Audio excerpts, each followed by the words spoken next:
Atención, este podcast está diseñado con fines educativos y está dirigido al personal de salud.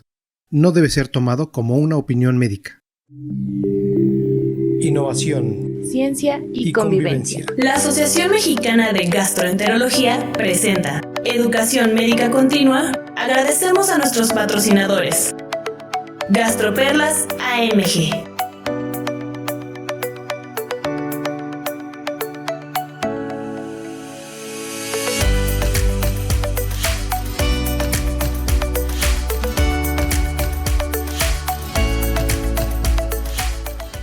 Hola, buen día a todos. Bienvenidos nuevamente a su podcast Gastroperlas AMG.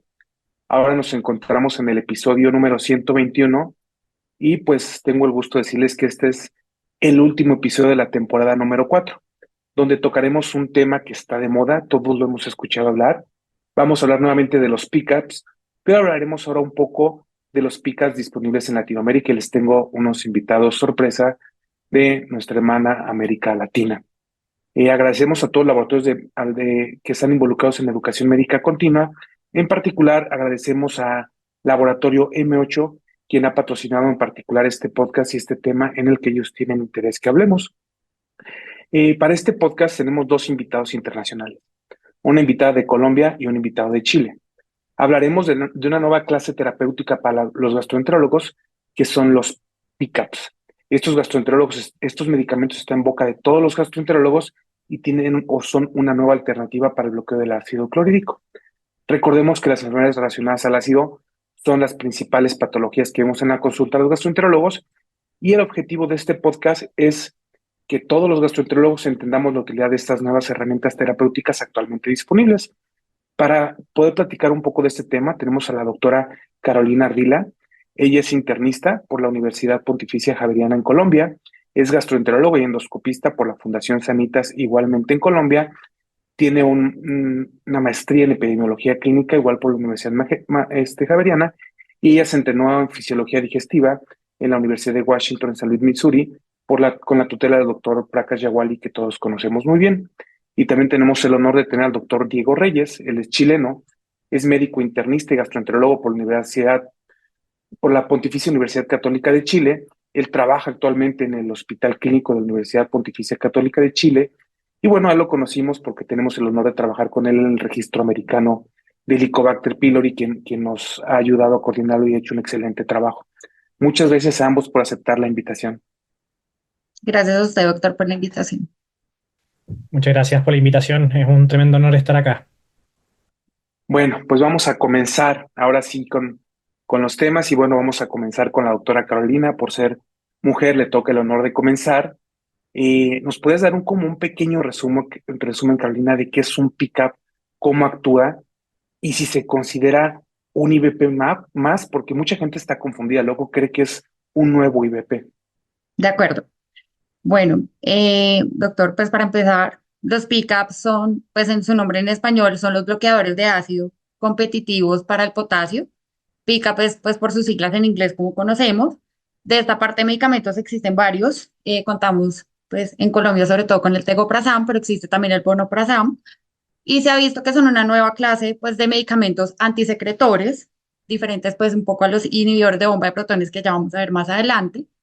Estos potencialmente pues proporcionan una inhibición de ácido mucho más potente que los IVPs, como conocemos, y existen pues cada vez más datos a nivel pues de estudios clínicos aleatorizados que han evaluado tanto su eficacia pues en una variedad de afecciones, como usted bien lo mencionaba, del tracto gastrointestinal superior, principalmente relacionadas pues con enfermedad de ácido.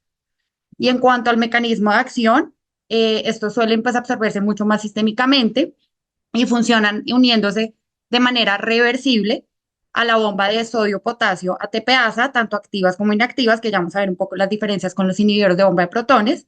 Y lo que generan estos medicamentos es que van a bloquear el acceso del ion del potasio al sitio de unión de potasio de la bomba de protones, que se encuentra, como sabemos, en la célula parietal gástrica. Y esto nos ayuda a que exista digamos, una supresión de ácido mucho más pues, rápida y eficaz en el estómago comparado pues, con los inhibidores de bomba de protones. Gracias, Carolina, que nos lo has dejado muy claro. Y bueno, esta pregunta es abierta para ambos. Digo, aquí en México tenemos disponibles dos moléculas de pickups, tenemos tegoprazán y fexoprazán. Nos dijiste que en Colombia tienes tegoprazán, ¿verdad? Y tú en Chile, Diego, ¿cuáles moléculas tienes? Bueno, nosotros tenemos tegoprazán y fexoprazán, ambos. Tegoprazán de 30 comprimidos, el precio aproximado acá en Chile es de cerca de $39. Y fexoprazán tenemos de 28 comprimidos y de 7 comprimidos, cuestan entre $56 la primera caja y $18 americanos la segunda de 7 comprimidos. No, nosotros sí. Pues tenemos el tegoprazán de 50 miligramos, de hecho, pues se inauguró hace más o menos mes y medio en Colombia, es reciente, pues con la disponibilidad de este medicamento en nuestro país y el precio oscilado, pues en pesos colombianos está en 330.000 pesos colombianos, o sea, actualmente serían más o menos unos $80. Ok, perfecto. Muchas gracias, muy amables por explicarnos qué pickups tienen en su país. Bueno, cuando leemos los IBPs, todos decimos, a ver, todos los IBPs parten de una molécula similar, todos tienen anillos muy similares. Con los pickups, Diego, funciona lo mismo. Ya hablamos que hay más o menos tres, cuatro actualmente por ahí circulando en el mundo. ¿Tienen una misma molécula igual que los IBPs? No, la verdad es que no son similares. De hecho, tienen estructuras químicas distintas. Vonoprazán en particular es un pirrol, tegoprazán un benzimidazol y fexoprazán es un pirrol también, en realidad.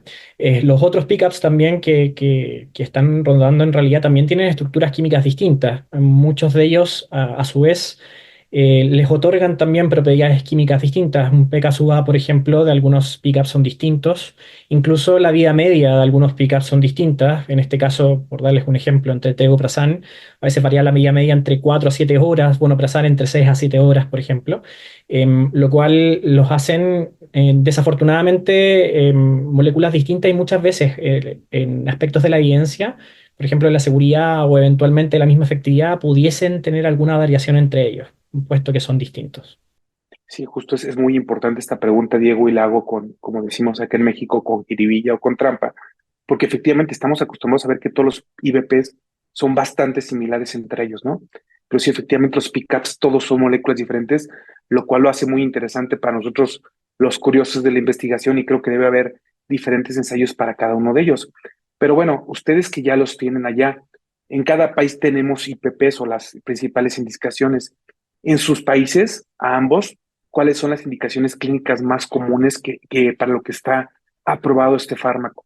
Acá en Colombia, pues tenemos el INVIMA, que es el Instituto Nacional de Vigilancia de Medicamentos y Alimentos, y pues digamos que entre las indicaciones en nuestro país incluyen tanto para el tratamiento pues de la enfermedad por reflujo gastroesofágico, tanto erosiva como no erosiva, el tratamiento de la enfermedad pues de la úlcera péptica pues a nivel gástrica y como ayudante en la erradicación del Helicobacter pylori. Principalmente esas son las indicaciones que tenemos en Colombia. ¿Y ustedes, Diego?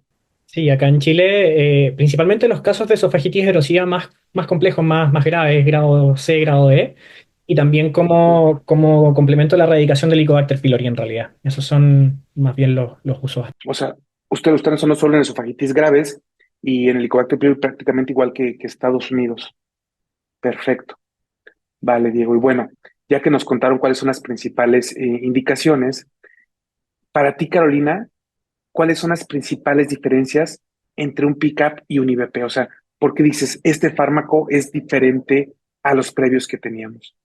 Bueno, sí se ha descrito y en la literatura existen pues las principales diferencias entre estos dos fármacos, principalmente radican tanto o pues difieren mucho tanto en el funcionamiento como en la eficacia y el inicio de acción que ya lo hemos descrito anteriormente.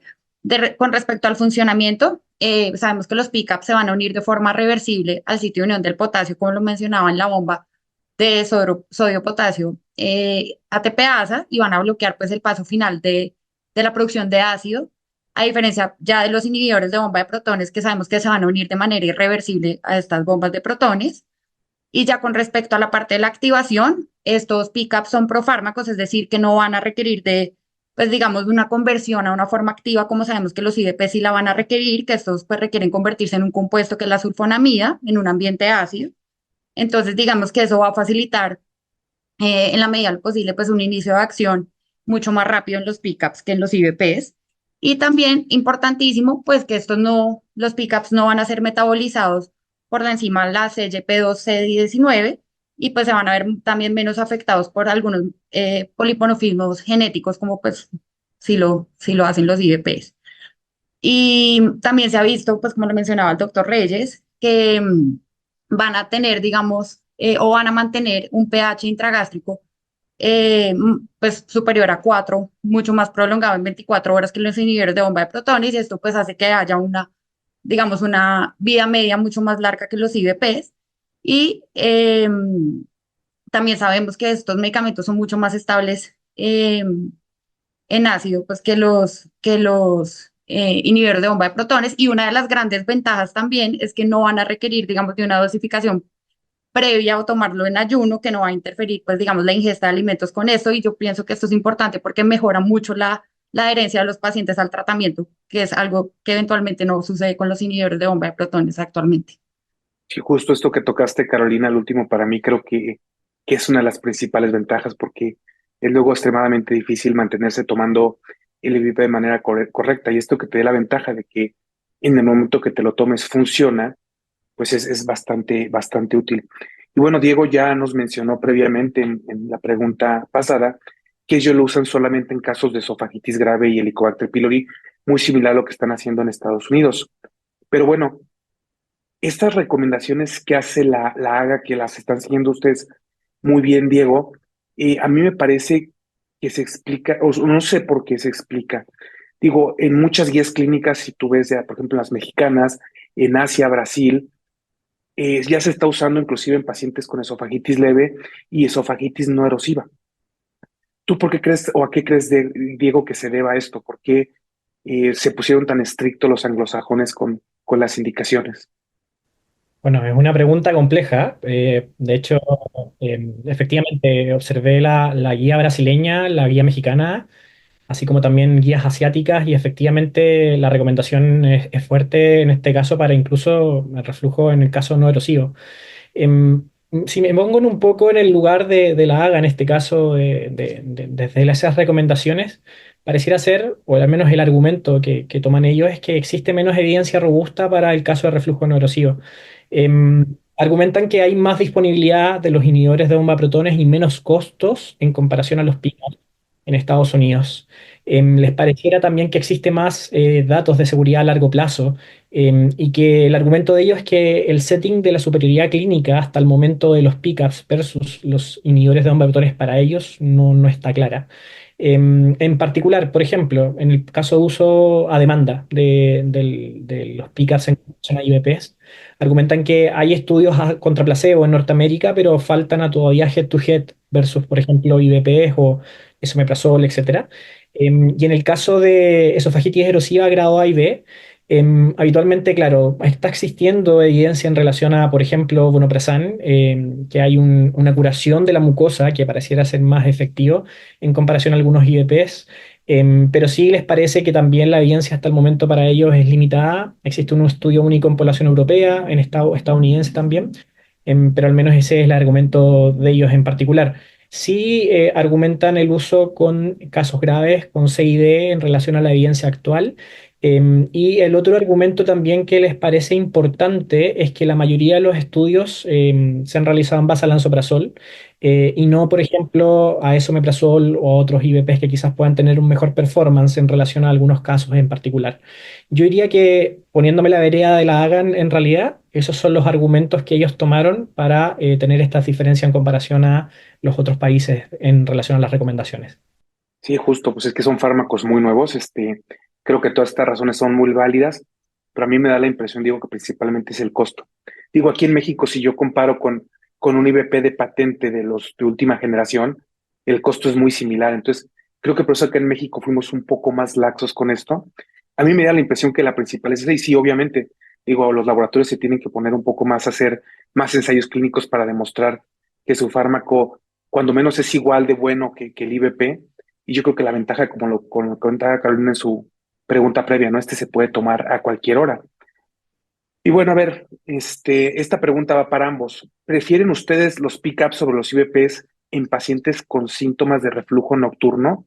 Y si esto lo hacen, ¿por qué, Diego y Carolina? Si quieres, Diego, comenzamos con Carolina. Bueno, pues sí se ha escrito igualmente en la literatura que pues esta es una opción bastante viable para el tratamiento de la enfermedad por reflujo gastroesofágico, eso lo conocemos. Eh, y de hecho, pues también se ha mostrado pues para, digamos, enfermedad por reflujo gastroesofágico que ha sido resistente a los inhibidores de bomba de protones y de hecho han mostrado no inferioridad en los estudios a los IEPs en el tratamiento de la enfermedad por reflujo. Sí ha habido estudios o pues se han encontrado estudios con respecto tanto a vonoprazam como al tegoprazam, que han mostrado un mejor rendimiento en la inhibición del ácido nocturno en comparación con otros regímenes, sea con inhibidor de bomba de protones o los antagonistas pues, de los receptores H2. Y sí encontré, pues, digamos, hay estudios con dosis de tegoprazam de 50 miligramos versus, pues, 40 miligramos de someprazol, que ha mostrado una mejoría significativa en cuanto a los síntomas de reflujo nocturnos e incluso con respecto a la calidad del sueño.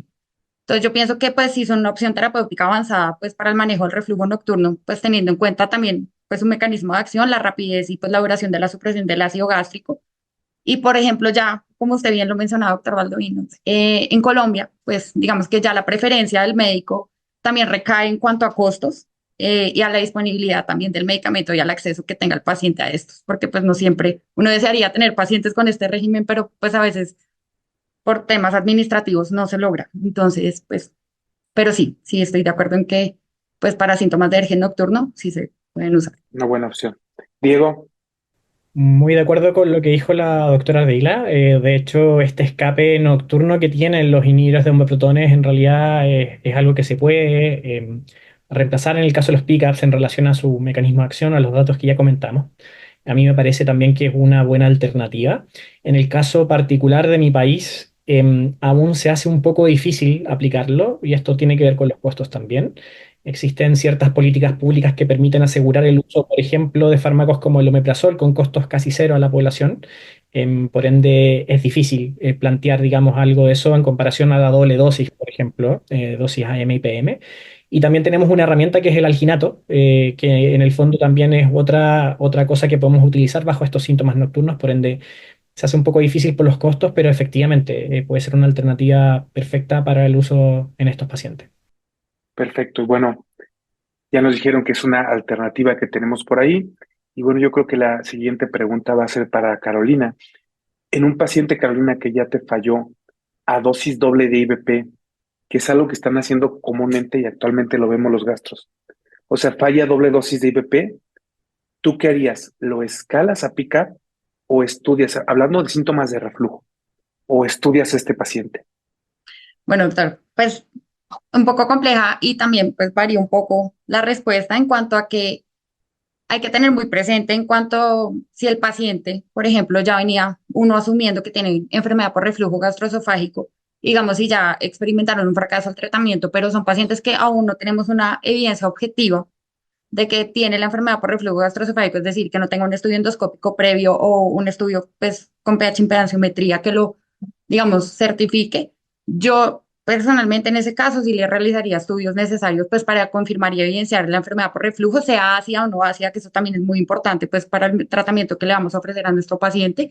Lo haría con una pH impedanciometría 24 horas con tratamiento antes de, digamos, reanudar otro tratamiento en estos pacientes, pero ya en casos, por ejemplo, asumiendo que sí tiene una evidencia objetiva del reflujo, sea que se haya confirmado por impedancia con un tiempo exposicional ha sido mayor de 6% o que tenga confirmación endoscópica, una esofagititis erosiva o un esófago de Barrett, yo ya entraría a primero revisar pues si ha tenido una adecuada adherencia al tratamiento en caso que lo tenga con inhibidor de bomba de protones y en caso tal que lo tenga pues ya descartaría otras causas, sea algún trastorno funcional del esófago, un esófago hipersensible o trastornos de la motilidad, una esofagititis eosinofílica entre otras y ya si por ejemplo tiene una enfermedad por reflujo refractaria pues a la terapia con inhibidor de bomba de protones, asumiendo que es una terapia de 8 semanas, pues en este caso yo personalmente lo escalaría a un pick-up. O sea, perfecto. Entonces, para como resumir un poquito, tú, si no responde a dosis, preferentemente lo estudias antes de escalarlo. ¿Y tú, Diego, qué opinarías? ¿Lo mismo? Absolutamente, me parece que muchas veces el fallo de respuesta a doble dosis pudiese ser un diagnóstico diferencial, hipersensibilidad al reflujo, pirosis funcional, y que me parece muy importante lo que dijo la doctora Rila. Y bueno, ya, Diego, ahora que te toca a ti, en un paciente que tú ya sabes que tiene enfermedad por reflujo no erosiva y que responde adecuadamente a una terapia antisecretora, ¿tú dejarías a este paciente con un picado a demanda? Digo, a ver, hablo de picado a demanda porque se antoja porque es más fácil de tomar, ¿no? Tienes síntoma, lo tomas y en 30 minutos tienes alivio. Comparado con el BP que puedes tardar hasta 5 días en tener alivio. Creo que mencionaste un poco de esto cuando te pregunté de los anglosajones, pero tú actualmente lo estás haciendo o lo harías. ¿Te gusta la idea? Sí, la verdad es que hay un espacio importante para poder plantearlo. Tengo un par de pacientes ya con esto, con este abuso de demanda y es bastante cómodo, justamente porque se usa en el fondo en base a los síntomas del paciente, las características farmacológicas lo permiten usar así, en comparación a los inhibidores de protones, por ende, incluso también existe algo de evidencia en relación al respecto. Así que me parece que hay un espacio importante para poder plantearlo. Yo creo que también. Obviamente, hay algunos bemoles, entre ellos el costo asociado, el tema de los datos de seguridad también eventualmente en nuestra misma población, pero es bastante cómodo para los pacientes poder utilizarlo de esa forma. Perfecto. Muchas gracias, Diego. Muy clara tu respuesta. Y bueno, finalmente la siguiente pregunta para Carolina, que nos queda poca duda, creo que a todos, la superioridad de estos fármacos en los pacientes con reflujo y esofagitis grave. Pero en esofagitis leve, pues como bien lo dijo Diego, no hemos encontrado o no hay estudios que demuestren superioridad. Actualmente ustedes, Carolina, lo están usando en pacientes con esofagitis grado B. Digo, no pongo la grado A porque todos sabemos que no es diagnóstico de por reflujo. Pero en pacientes con esofagitis grado B, ¿ustedes ya lo están dejando? Pues en lo personal no hay indicación aún pues del INVIMA para, en Colombia por lo menos para tratamiento de esofagitis erosiva. Yo en lo personal no lo estoy usando, pero sí de acuerdo que en cuanto a la evidencia clínica pues sí se ha descrito y pues sabemos que con el consenso de Lyon pues el grado B ya forma parte de la evidencia contundente de enfermedad por reflujo pues gastroesofágico. Eh, pues sí se ha visto que con estudios con tegoprazam y vonoprazam, pero sobre todo en poblaciones asiáticas, desafortunadamente en población occidental aún no contamos con suficiente evidencia.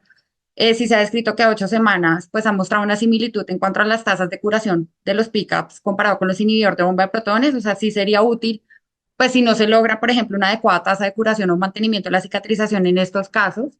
De hecho, pues estuve revisando las guías mexicanas y pues lo recomiendan como pues la mejor alternativa, sobre todo en esofagitis grave, pero lo recomienda como terapia de mantenimiento en pacientes que tengan esofagitis leve, sea grado A o B. Eh, y pues se ha visto que pues dosis a demanda, sea inhibidor de bomba de protones o una dosis media de pickups, pues podría funcionar en estos casos. Ya pues digamos, los costos pues digamos más altos de los pickups actualmente disponibles y pues de acuerdo que no hay suficientes estudios o evidencia pues de medicamentos aleatorizados con inhibidor de bomba de protones a doble dosis, pues no está claro aún los beneficios en cuanto a resultados pues endoscópicos en estos pacientes. Entonces, pues digamos que no es lo recomendable ni por guías pues de la AGA o de la Asociación Mexicana de Gastroenterología usarlos como terapia de primera línea en esofagitis leve, más que todo en esofagitis erosiva grave. Exactamente. Perfecto.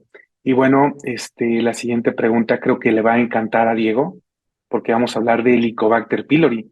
Digo, creo que tú, Diego, ya tienes dos sales, ¿no? Tienes tegoprazán y fexoprazán. Caro tiene tego.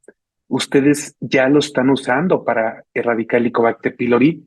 ¿Tienen algún estudio que demuestre superioridad y cómo lo usan cuando lo usan? Si quieres, ahora comenzamos con Diego, Carolina, por sesgo de tema. Bueno, este es un tema que me apasiona bastante, la verdad. Sabemos que los pickups en este caso pudiesen tener una ventaja en relación al aumento del pH gástrico y el tiempo en el cual se mantiene el pH gástrico en ese nivel. Ha existido ya últimamente evidencia, si bien desafortunadamente no local, pero sí en países como de Norteamérica y también asiáticos, en los cuales los pickups otorgarían una mayor tasa de efectividad en el Helicobacter pylori. Nosotros en particular estamos tratando de generar evidencia local. De hecho, en Chile estamos haciendo estudios en particular con tegoprazán en terapia dual, 50 miligramos cada 12 horas su utilización con amoxicilina en particular, en altas dosis. Y la en terapia cuádruple, fexuprazán, 40 miligramos cada 12 horas, en una terapia cuádruple con bismuto en particular. No hay superioridad aún porque la evidencia es bastante incipiente, pero la estamos tratando de generar y agregar al registro latinoamericano. Esa es nuestra intención actual. Perfecto, Diego, muchas gracias. Carolina, Bueno, doctor, pues respondiendo a su pregunta, en Colombia aún no, pues no cuento ni contamos con pacientes que estén manejando pues pickups para erradicación del Helicobacter pylori. De acuerdo que sí hay estudios, como lo mencionaba el doctor Reyes en la literatura, encontré pues sobre todo población asiática, incluso uno en Japón, que usaban pues pickups con amoxicilina, pues dosis doble de pickup con amoxicilina, encontrando una adecuada tasa pues de erradicación en cuanto a la bacteria. Algo que me llamó la atención y ustedes pues me imagino conocen, en Colombia tenemos una alta resistencia a antibióticos, sobre todo a la claritromicina, y pues se ha visto que con la administración pues del pickup y aumentando pues la inhibición de ácido gástrico, ha habido algunos estudios pues no muy contundentes que muestran que posiblemente esto nos ayuda a mejorar la tasa de resistencia de pronto a otros antimicrobianos, como por ejemplo la amoxicilina. Entonces yo pienso que si bien en este momento actualmente no lo estamos utilizando en cuanto a las terapias de erradicación a futuro, sí podría ser una excelente terapia, sobre todo pues como lo mencionábamos, por la adherencia y por el mecanismo de acción de estos medicamentos. Perfecto, muchas gracias a ambos por su respuesta. ¿Ustedes ya están utilizando los pickups en úlcera gástrica y dispepsia?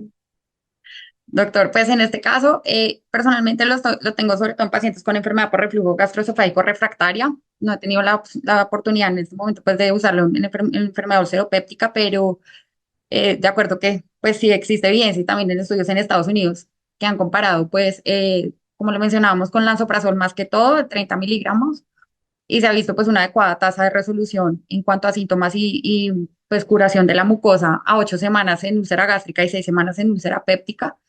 Evidentemente, pues hay que tener claridad, pues, de que la etiología de la úlcera sea por enfermedad de ácido y no por otras causas, sea cáncer, infecciosas o otras, pues, porque eso es importante, y no todas las úlceras son por ácido.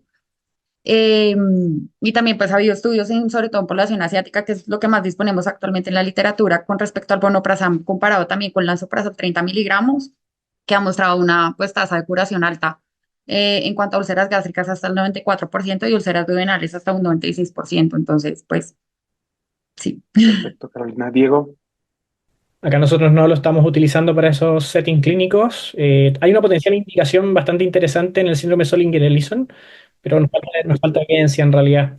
No, la verdad es que nosotros no lo estamos utilizando en ese contexto. Conozco también la evidencia, pero hasta el momento no, aquí en Chile no. digo, bueno, ya tocamos ahí la úlcera gástrica, duodenal, la dispepsia.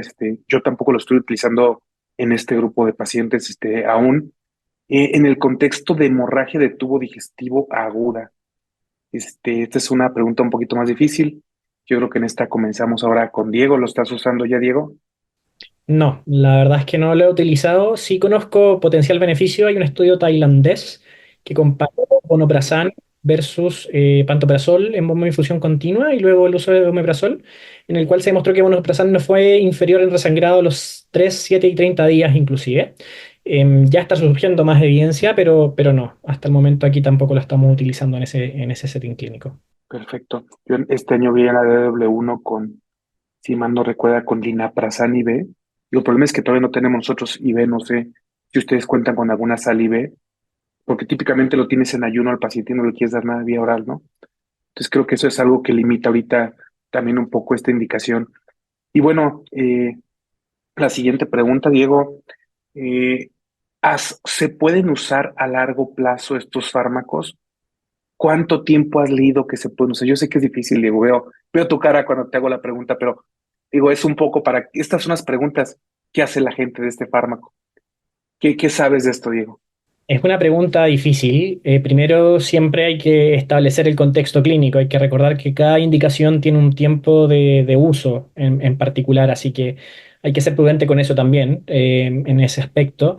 Ahora, si hablamos de seguridad, hay un estudio del Vision que es básicamente una comparación de pickups, en este caso vonoprazan versus lansoprazol, que más allá de la comparación de efectividad en esofagitis erosiva, empezó a analizar en el fondo la seguridad a largo plazo. Su último reporte ahora en Clinical Gastroenterology and Hepatology fue el 2024, en el fondo de este año, el cual no demostró efectos adversos diferentes en comparación al lansoprazol.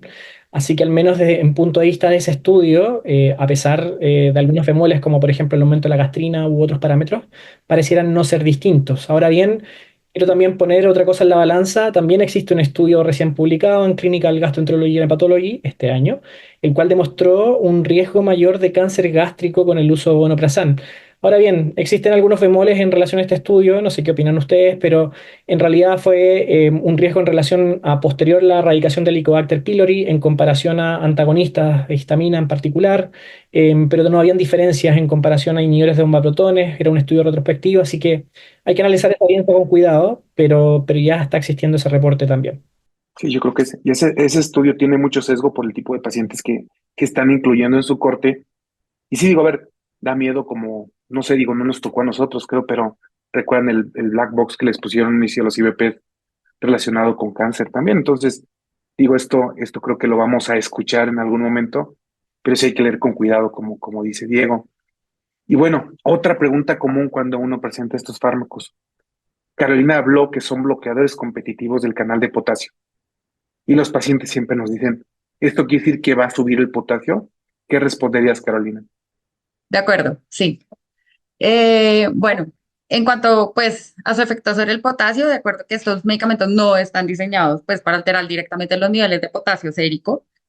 Sabemos que su mecanismo de acción pues se va a centrar sobre todo en la inhibición de la bomba de protones en las células parietales y no hay evidencia pues tampoco en la literatura que pues hubiera que estos medicamentos afecten directamente la homeostasis del potasio a nivel pues corporal.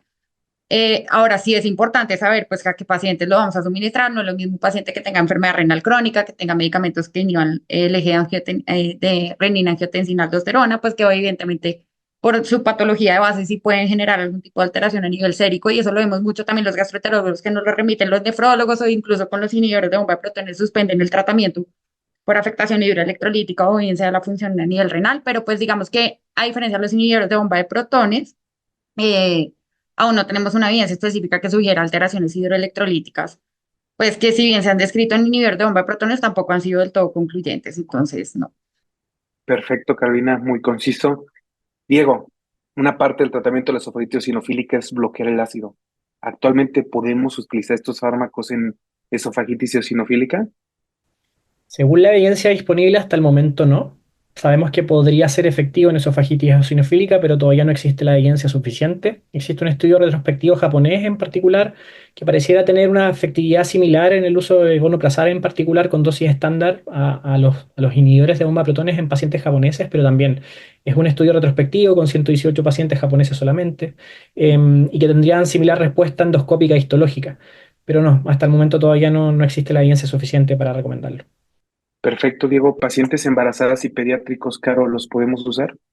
Bueno, doctor, en cuanto a pues este tipo de poblaciones, en pacientes embarazadas, pues digamos que en general la literatura se ha enfocado sobre todo en pacientes adultos, primero que todo, y segundo, pues sí vi que la FDA tiene un aviso en cuanto al vonoprazan, indicando pues que no es adecuado su uso.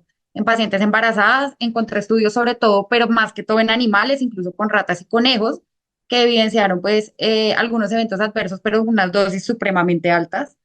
Digamos que lo sugerido en estos casos y pues teniendo en cuenta las enfermedades relacionadas con el ácido a nivel gastrointestinal, pues lo recomendado inicialmente es modificación a nivel del estilo de vida y si es necesario, sabemos en estos pacientes pues contar sobre todo con antiácidos, el manejo con el sucralfato. No hay aún evidencia suficiente para recomendarlos y en cuanto a la población pediátrica tampoco, pues digamos que está aprobado su uso, pues por lo mismo, por lo que la literatura principalmente se ha centrado en estudios pues en adultos y pues no tenemos aún evidencia en cuanto a seguridad y eficacia en este tipo de población. Muchas gracias, Carolina. Diego, pacientes con falla renal, falla hepática, ¿podemos utilizar estos fármacos? No hay muchos datos, no hay mucha evidencia. Lo que puedo encontrar, al menos en particular en vonoprazan, es que pareciera ser que para tratamiento de esofagitis erosiva, en el caso de aquellos pacientes con velocidad de filtración glomerular menor a 30 ml minuto, solamente estaría recomendado el uso de 10 miligramos al día, así como también en los pacientes con Child-Pugh B a C, la misma situación. Pero, por ejemplo, estos ambos contextos, en el caso de la erradicación por Helicobacter pylori, no estaría recomendado. En relación a los otros pickups, tegoprazan y fexuprazan, yo esperaría todavía, no existe suficiente evidencia disponible al respecto y sería prudente en ese aspecto. Perfecto, Diego. Bueno, muchas gracias a ambos. Han dejado claras muchas preguntas que siempre tienen todos los médicos cuando hablamos de estos temas. Me gustaría que cada uno de ustedes nos dé una perla final o su opinión principal de estos fármacos. Si quieres, Diego, comenzamos con Carolina, después nos das tú tu perla para poder cerrar el podcast. Bueno, para empezar, pues de acuerdo, para mí los pickups en realidad son un excelente medicamento, si bien son pues para nosotros en Colombia un medicamento recién introducido, debemos pues tener más literatura médica, sobre todo en población occidental, ojalá en nuestro país o pues en países vecinos que pues, nos van a aportar literatura y que podamos extrapolar, pues ojalá resultados a nuestra población. Me parecen excelentes en cuanto pues a todo su mecanismo de acción, a cuanto que pueden mejorar muchísimo la adherencia en nuestros pacientes al tratamiento, el simple hecho de no tomarlos en ayuno, pues los tomar a cualquier hora del día y sobre todo pues eh, la duración, la vida media de estos y que si bien pues lo podemos utilizar en múltiples patologías, que pues aún en Colombia no hay indicación por parte del INVIMA, desafortunadamente para otros tipos de terapias como lo usan en otros países, pero pues me parece excelente y esperamos poder contar pues con la mayor disponibilidad y ojalá mejor costo de estos medicamentos en nuestro país para poderlo usar en gran parte de la población. Gracias, Carolina. Diego. Bueno, mis dos perlas finales en realidad yo creo que me quedaría primero con la estructura química distinta de estos pickups en realidad. Es importante siempre acordarse de esto y esto tiene que ver en parte también con la interpretación que tenemos que realizar en términos de la evidencia en relación a la eficacia clínica y así como también en la seguridad. Por ejemplo, si demostraran seguridad en pacientes embarazadas en vonoprazan, eso no sería extrapolable, por ejemplo, en el caso de tegoprazan o fexoprazan. Por ende, hay que tener precaución y siempre acordarse que son moléculas distintas, por ende, hay que interpretar bien la evidencia que vengan de los pickups. Y mi segunda perla yo creo que sería la infección por Helicobacter pylori en realidad y el cómo lo estamos utilizando en la erradicación. Estamos viendo algunos muy buenos resultados. Pareciera ser que pudiese ayudar mucho, sobre todo en poblaciones como la latinoamericana, que tienen una alta resistencia a la eritromicina y eso lo sabemos desde hace mucho tiempo. Por ende, va a ser una herramienta muy importante y nada, se ve bastante bueno el futuro en relación a este tópico y el uso de los pickups en realidad. De acuerdo. Pues no me queda nada más que agradecerles por sus excelentes formas de responder las preguntas, Carolina y Diego. Muchas gracias por aceptar participar en estos podcasts de la Sociedad Mexicana de Gastroenterología. Y bueno, este año no me queda también más que despedir a toda la gente que escucha este podcast. Se escucha muchísimo aquí en México y también bastante en Latinoamérica. Ya les pasaré el link para que lo compartan con sus compatriotas. Recuerden, esta es el último podcast del 2024. Felices fiestas a todos los que nos escuchan y nos ven. Nuevamente, muchas gracias, Diego. Muchas gracias, Carolina. Nos vemos pronto para una conversación juntos. Hasta Muchas luego. gracias, doctor. Muchas Hasta luego. gracias. Hasta luego. Bye. Innovación Ciencia y convivencia. convivencia. La Asociación Mexicana de Gastroenterología presentó Educación Médica Continua. Agradecemos a nuestros patrocinadores. Gastroperlas AMG. Atención, este podcast está diseñado con fines educativos y está dirigido al personal de salud. No debe ser tomado como una opinión médica.